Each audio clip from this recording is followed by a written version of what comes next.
Hi guys! Welcome to my vlog!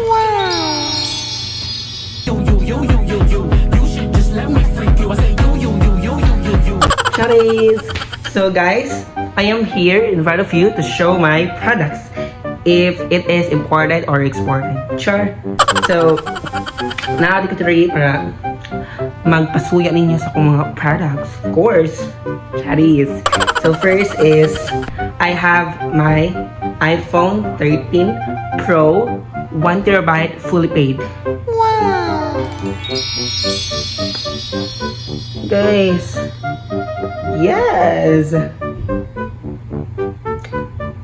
This is made in China. This is made in China, guys.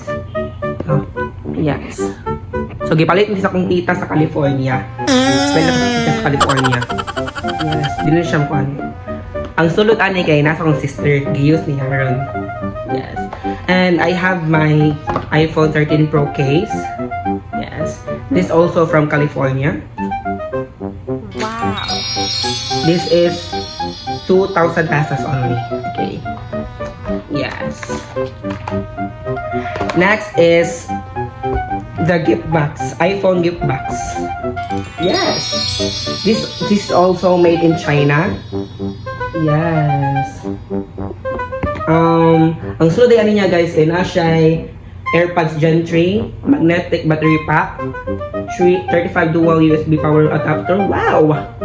Clear case with magnetic charger and USB-C to lighting. Oh my gosh. So guys, let me show you what's inside. Yes, this is first is the AirPods. Wow! Made in China gapon na siya guys. Yes. Next is the power bank. So nice.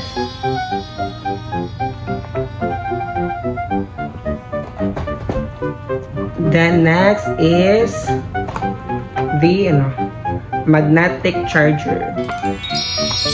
Yes, made in China gapon siya guys.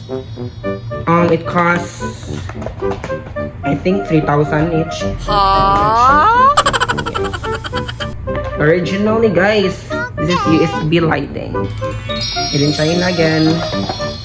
Last one is 20 watts power adapter. Made in China. Yes. So that's all guys, my iPhone products made in China. Next one is my eyeglasses, my own eyeglasses. Wow! Yes, it's graded eyeglasses. It is from the Philippines, of course.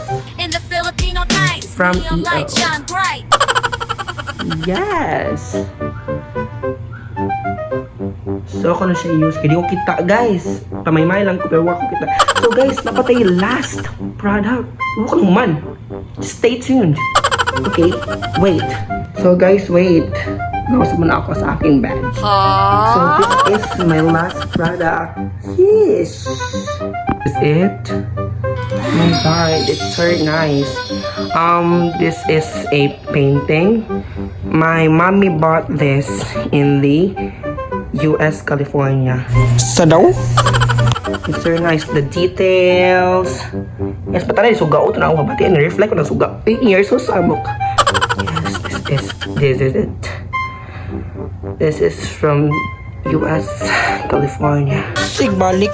So that's all guys. Thank you for watching. Bye-bye.